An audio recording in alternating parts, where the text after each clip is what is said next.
नमस्कार दोस्तों, स्वागत है आपका स्टॉक गाइडेंस में। तो दोस्तों, आज की वीडियो में हम ऐसे स्टॉक के बारे में बात करेंगे जो ड्रोन सेक्टर में काम करती है। और अभी आप देखेंगे तो ड्रोन इंडस्ट्री के एप्लीकेशंस भी इंक्रीज होते जा रहे हैं, चाहे वो शिपिंग हो, parcel delivery, mapping, insurance claims, infrastructure management, construction, event photography, weather forecasting, agriculture, wildlife monitoring, movie shooting. ऐसे बहुत सारे इंडस्ट्री में आज के डेट में ड्रोन के एप्लीकेशंस निकल के आ रहे हैं। लेकिन इसके साथ साथ आपको ये भी समझना होगा कि इंडिया में ड्रोन इंडस्ट्री अभी स्टार्टिंग फेज में है। और स्टार्टिंग फेज इंडस्ट्री के साथ एक बहुत बड़ा रिस्क ये रहता है कि उसमें 99% कंपनीज नेक्स्ट 10 ईयर्स में डूब जाती है और बस वो 1% कंपनीज ही होगी जो ड्रोन इंडस्ट्री में ग्रो करेगी। और ड्रोन इंडस्ट्री को क्लासिफाइड करते हैं तो you can classified into 4 categories, जहां पे पहली कैटेगरी की कंपनी क्या करती है, ड्रोन इंडस्ट्री में R&D करती है, जहां पे कोई आर्टिफिशियल इंटेलिजेंसी से कंट्रोल ड्रोन हो सकता है। और इस तरह की नए एप्लीकेशंस होते हैं जो सॉफ्टवेयर में भी हो सकता है या हार्डवेयर में भी हो सकता है, जो ड्रोन इंडस्ट्री को नेक्स्ट लेवल पे ले जाता है। ऐसी कंपनीज वो R&D काम करती है। और इसके बाद आता है OEM means original equipment manufacturer, जो ऐसे R&D कंपनीज को सर्व करते हैं। और R&D कंपनीज जो प्रोडक्ट्स बनाती है उनको ये मास मैन्युफैक्चरिंग करते हैं। और इसके बाद थर्ड कैटेगरी की कंपनीज है सॉल्यूशंस प्रोवाइडर्स, मतलब कि अभी जो ये ड्रोन टेक्नोलॉजी अवेलेबल है या ड्रोन अवेलेबल है उनको यूज करके ये कुछ एप्लीकेशंस बनाते हैं जो अलग अलग सेक्टर में यूज किया जाता है। जैसे कि एग्रीकल्चर एप्लीकेशंस हो सकता है, जहां पे ड्रोन को यूज करके वो पेस्टिसाइड्स स्प्रे कर सकते हैं, या कंस्ट्रक्शन साइट पे मॉनिटरिंग के ड्रोन एप्लीकेशंस हो सकता है। तो ऐसे जो अलग अलग सेक्टर्स में जो प्रॉब्लम्स होता है उनको ये ड्रोन सॉल्यूशंस के थ्रू एड्रेस करते हैं और ऐसे सॉल्यूशंस को ये अपने क्लाइंट्स को सेल करते हैं और पैसे कमाते हैं।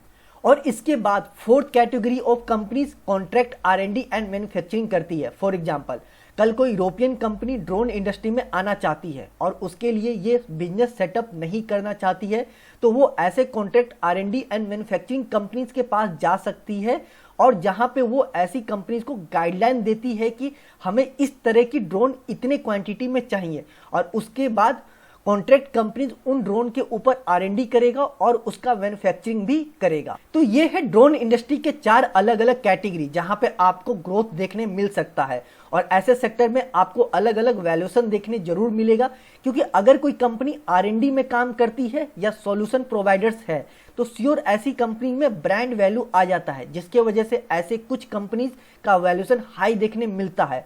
और जो OEM कंपनीज या contract R&D and manufacturing company है, इन कंपनीज का जो वैल्यू है वो R&D या सॉल्यूशन प्रोवाइडर कंपनी से कुछ कम होगा, क्योंकि ये काम हर कोई कर सकता है। तो अभी डिस्कशन में आगे बात करते हैं, लेकिन सबसे पहले वीडियो को पॉज कीजिए और वीडियो को लाइक जरूर कर दीजिए, क्योंकि बहुत से लोग वीडियो को देखते हैं लेकिन लाइक करना भूल जाते हैं। तो इसलिए सबसे पहले वीडियो को लाइक कर दे और अगर चैनल पर नए हैं तो चैनल को सब्सक्राइब भी कर दे।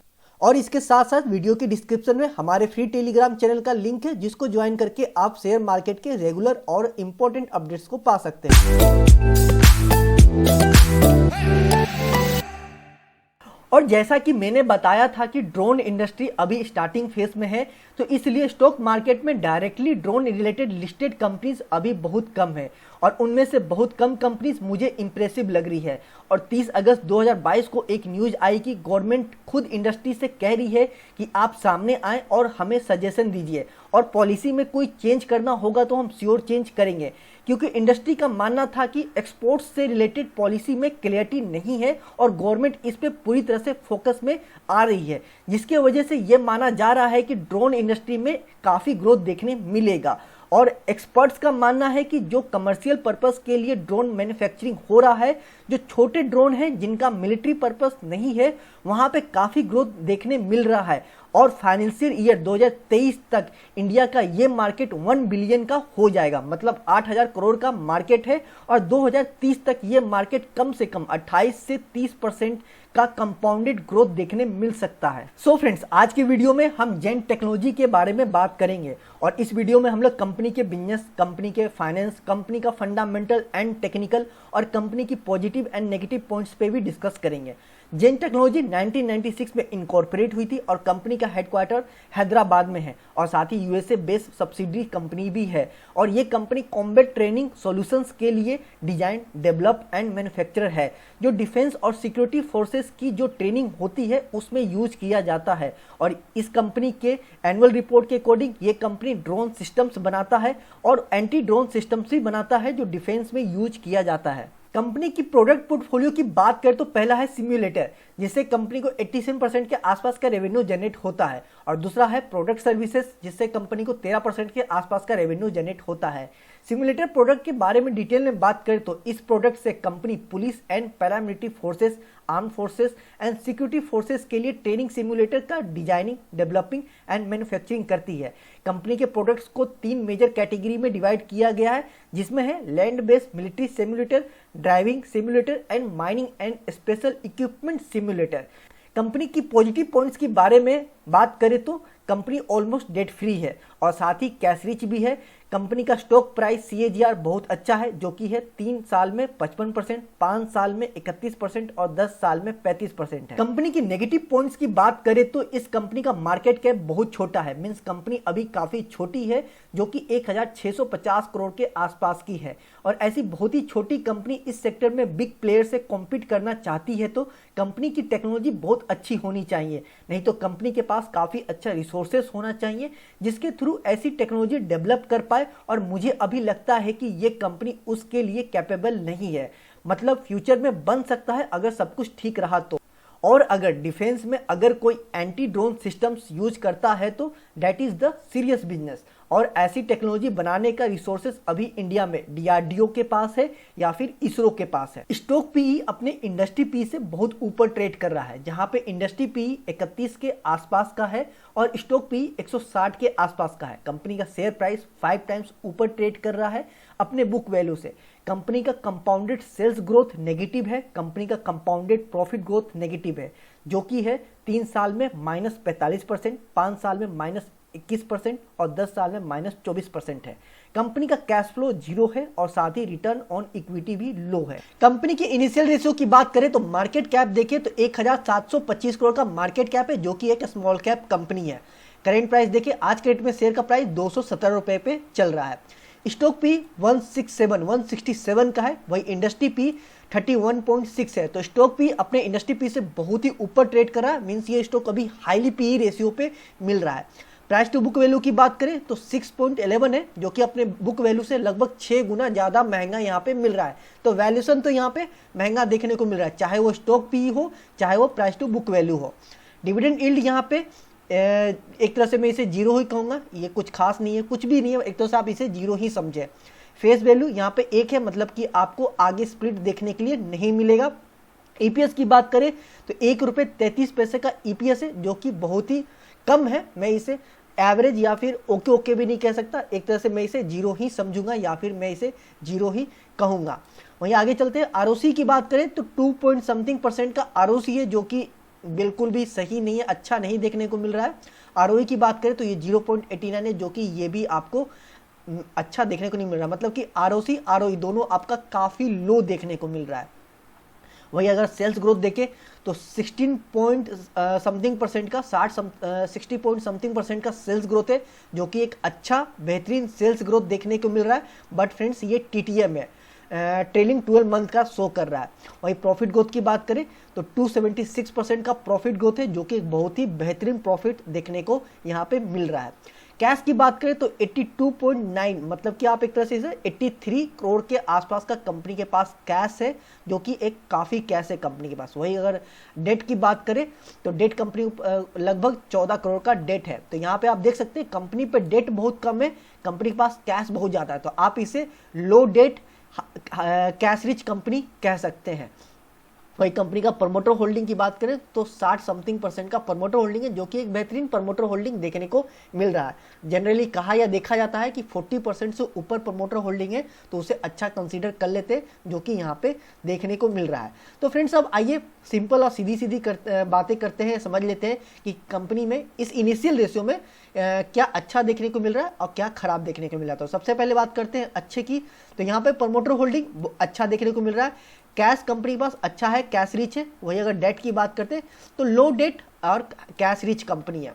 प्रॉफिट ग्रोथ यहाँ पे अच्छा देखने को मिल रहा है, सेल्स ग्रोथ यहाँ पे अच्छा देखने को मिल रहा है। तो बस इतने ही 3-4 जो रेशियो है आपका, sales growth, profit growth, cash rich company और प्रमोटर होल्डिंग, बस इतना ही चीज़ें अच्छी देखने को मिल रही है। उसके बाद अब बात करते हैं कि परेशानी वाली क्या बात है, इसमें दिक्कत वाली क्या बात चल रही है। तो सबसे पहले आपका स्टॉक पी अपने इंडस्ट्री पी से काफ़ी ऊपर ट्रेड कर रहा है, जो कि हाई पी वैल्यूएशन पे देखने को मिल रहा है। प्राइस टू बुक वैल्यू आपका यहाँ पे 6 गुना ज़्यादा यहाँ पे महंगा मिल रहा है, 6 टाइम्स ऊपर चल रहा है। वही इसका डिविडेंड यहाँ पे कुछ भी खास नहीं है, ईपीएस भी इसका कुछ खास नहीं है, आरओसी कंपनी का कुछ खास नहीं है, आरओई कंपनी का कुछ खास नहीं है। तो ये जितने भी रेशियो है, स्टॉक पी आपका, फिर से price to book value, dividend yield, EPS, ROC, ROE, ये सब यहाँ पे अच्छा देखने को नहीं मिल रहा है, जो कि कहीं ना कहीं ये सब दिक्कत वाली बात समझ में आ रही है। तो खैर ये तो है सिर्फ इनिशियल रेशियो पे डिस्कशन। अब आगे चलते हैं, कंपनी का और डिटेल में डिस्कस करते हैं और देखते हैं कि कंपनी का बैलेंस शीट और प्रॉफिट एंड लॉस स्टेटमेंट, बाकी चीज़ें भी देखते हैं। उसके बाद समझ में आएगा कंपनी की क्या हालत है फाइनेंशियली या क्या नहीं है।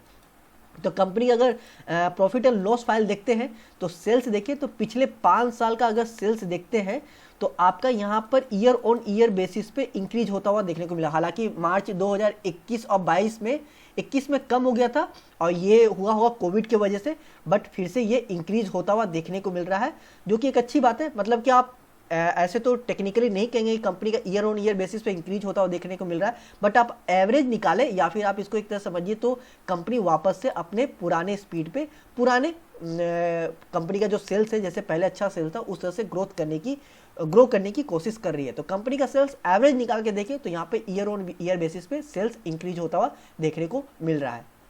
वही कंपनी का ऑपरेटिंग प्रॉफिट की बात करें तो ये देखें तो ये भी कंपनी का ईयर ऑन ईयर बेसिस पे एवरेज निकाल के देखो तो यहाँ पे आपको, सॉरी ये गलती हो गया, ये मैंने आपको एक्सपेंस का कर दिया। ऑपरेटिंग प्रॉफिट आपका ये रहा, अगर देखते हैं तो ये आपका बीच में आपका 2021-22 यहाँ पर कम हो गया था ऑपरेटिंग प्रॉफिट, और इसका कोविड का इफेक्ट हुआ होगा, बट श्योर नहीं है कि कोविड की वजह से ही कम हुआ होगा, मैं श्योर नहीं कह सकता। बट हाँ, मुझे जहाँ तक लगी कोविड की वजह से कंपनी का ऑपरेटिंग प्रॉफिट कम हुआ, बट फिर से कंपनी अपनी ऑपरेटिंग प्रॉफिट को इस लास्ट टीटीएम ट्रेलिंग 12 मंथ आप देख सकते हैं 16 करोड़ का कंपनी ऑपरेटिंग प्रॉफिट कमाई है। तो कंपनी का एवरेज निकाल के देखें तो ऑपरेटिंग प्रॉफिट तो यहाँ पे मैं नहीं कह पाऊंगा कि ईयर ऑन ईयर बेसिस पे इंक्रीज होता हुआ देखने को मिल रहा है, बट हाँ कंपनी कोशिश कर रही है कि ऑपरेटिंग प्रॉफिट को फिर से पहले की तरह वापस ले आए। खैर आगे चलते हैं, कंपनी का नेट प्रॉफिट देखते हैं। तो नेट प्रॉफिट देखें तो कंपनी का ईयर ऑन ईयर बेसिस पे सेम वही प्रॉब्लम आ रही है। पिछले 2 साल से कंपनी का नेट प्रॉफिट अच्छा नहीं था, पिछले 2 साल से कंपनी का ऑपरेटिंग प्रॉफिट अच्छा नहीं रहा, वही पिछले 2 साल से कंपनी का सेल्स भी अच्छा नहीं रहा। तो कंपनी का मार्च 21 से लेकर 22 का ये जो 1 साल का है ना, कंपनी का ये काफ़ी प्रॉब्लम में देखने को मिली है। तो खैर अगर बात करें फाइनली बात करें कि कंपनी का जो प्रॉफिट एंड लॉस फाइल है ये मुझे उतना अट्रैक्टिव या फिर उतना अच्छा देखने को नहीं मिल रहा, बट हाँ इसे ओके कंसीडर किया जा सकता है। खैर आगे चलते हैं और आगे देखते हैं कंपनी का बैलेंस शीट। तो कंपनी का बैलेंस शीट अगर देखें तो यहाँ पे रिजर्व देखते हैं तो रिजर्व कंपनी पिछले 5 साल में यहाँ पर इंक्रीज होता हुआ देखने को मिल रहा है ईयर ऑन ईयर बेसिस पे, जो कि एक अच्छी बात है। वही कंपनी के कर्ज की बात करें तो कर्ज कंपनी का अगर देखें तो 2020 और 21 में कंपनी ने अपने कर्ज को काफ़ी तेज़ी से कम की। आप देख सकते हैं कि 2019 में कंपनी के पास 42 करोड़ का कर्ज था, वहीं 2020 में कंपनी ने अपने कर्ज को 3 करोड़ पे ले आई और 21 में 2 करोड़ को ले आई। तो कंपनी अपने कर्ज को काफ़ी तेज़ी से कम की है पिछले 1 से 2 साल में, बट मार्च 2022 में कंपनी का कर्ज फिर से डेट ये इंक्रीज हुआ जो कि 14 करोड़ पे आ गया, जो कि एक परेशानी की बात है कि कंपनी का पिछले 2 साल में तो कंपनी अच्छा परफॉर्म करती है, अपने कर्ज को काफ़ी तेज़ी से कम की, बट फिर से इस बार मार्च 2022 में देखते हैं तो फिर से ये 14 करोड़ का यहाँ पे डेट देखने को मिल रहा है, जो कि एक परेशानी की बात यहाँ पे देखने को मिल रही है। तो अगेन वही मैं कहूँगा कि कंपनी का बैलेंस शीट को आप ना तो अच्छा मैं कह सकता हूँ, ना ही आप इसे खराब कह सकते, बस ये आप इसे ओके कहा जा सकता है। खैर आगे चलते हैं अब कंपनी का कैश फ्लो देखते हैं, तो कंपनी का कैश फ्लो देखें तो नेट कैश फ्लो बहुत इंपॉर्टेंट रेशियो होता है फ्रेंड्स। ये देखना, जब भी आप किसी कंपनी का फंडामेंटल एनालिसिस करते हैं तो कंपनी का कैश फ्लो जरूर देखें। तो कैश फ्लो देखते हैं तो कंपनी का कैश फ्लो कुछ खास अच्छा परफॉर्म करता हुआ देखने को नहीं मिल रहा है, मतलब कि ईयर ऑन ईयर बेसिस पे इंक्रीज या फिर स्टेबल होता हुआ नहीं देखने को मिल रहा है, कभी माइनस में कभी प्लस में। और अभी तो लास्ट मार्च 2022 में तो कंपनी के पास कुछ भी कैश फ्लो नहीं है, तो कैश फ्लो भी यहाँ पे दिक्कत वाली बात देखने को मिल रही है। तो कंपनी का जो फाइनेंशियली जो भी चीज़ है वो ना ही बहुत अच्छा देखने को मिल रहा है, ना ही बहुत ज़्यादा वो खराब देखने को मिल रहा है, बस आप इसे ओके ओके कंसीडर किया जा सकता है। तो खैर आगे चलते हैं, अब कंपनी के कुछ टेक्निकल एनालिसिस भी कर लेते हैं, मैं टेक्निकल ग्राफ पे भी डिस्कस कर। और आज की जो क्लोजिंग प्राइस है 216 रुपये समथिंग, 217 रुपये के आसपास में इसने क्लोज दिया है। और आज के डेट में शेयर में 5% का अपर सर्किट लगा है। तो आप देख सकते हैं ग्राफ में एक यहाँ पे एक लाइन आपको यहाँ नीचे में दिख रहा होगा जो कि 150 150 रुपये के पास में यहाँ पे एक ब्लैक लाइन है जो कि इसका ये सपोर्ट है।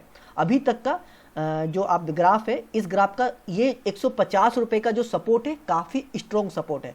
और ऊपर में एक ये लाइन जाती हुई देखने को मिल रही होगी, ये है इसका अप ट्रेंड लाइन जो कि इसका ऊपर जाने का इंडिकेट कर रहा है। तो आप देख सकते हैं एक चीज़ कि ये जो ग्राफ है अभी इस ब्लू लाइन से ऊपर ट्रेड कर रहा है। तो एक चीज़ मैं आपको बता दूं और एक चीज़ आप अच्छे समझ लीजिए कि जब तक ये ब्लू लाइन के ऊपर ट्रेड कर रहा है जब तक स्टॉक में मजबूती देखने को मिलेगी।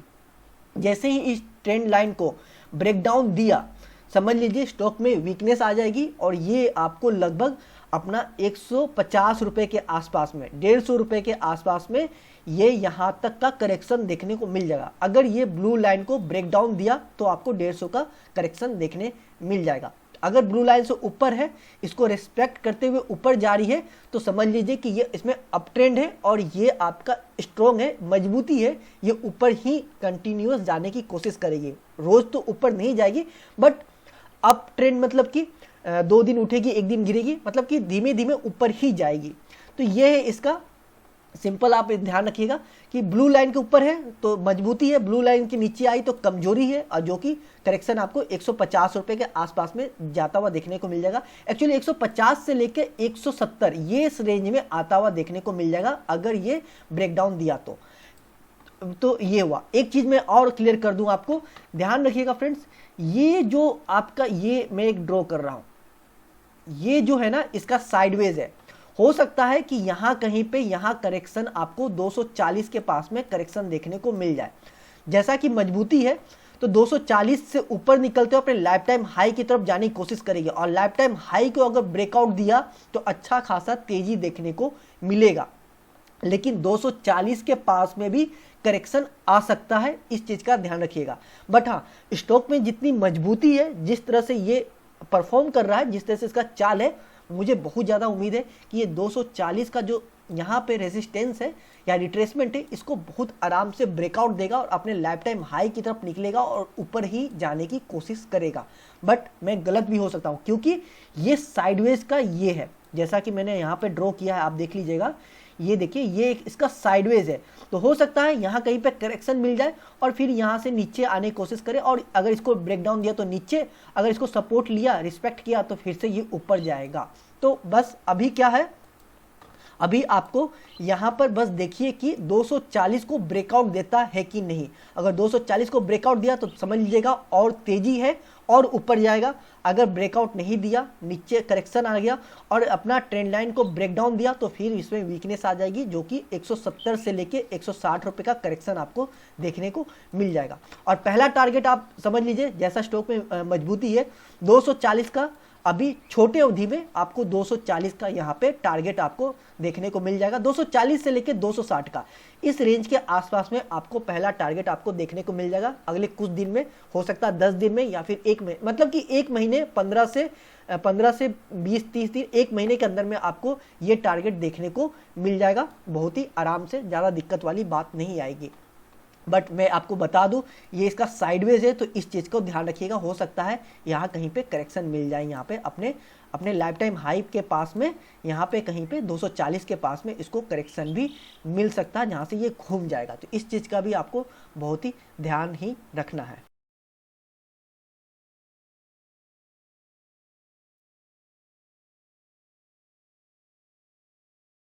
फ्रेंड्स, ये था एक छोटा सा डिस्कशन और आपके पर्सनल ओपिनियन में ये कंपनी लॉन्ग टर्म में कैसा परफॉर्म कर सकती है मुझे कमेंट सेक्शन में जरूर कमेंट करें। और साथ ही आपके नज़र में कोई स्टॉक है जो लॉन्ग टर्म में अच्छा परफॉर्म कर सकती है तो आप उस स्टॉक का नाम भी कमेंट सेक्शन में जरूर कमेंट कर दें।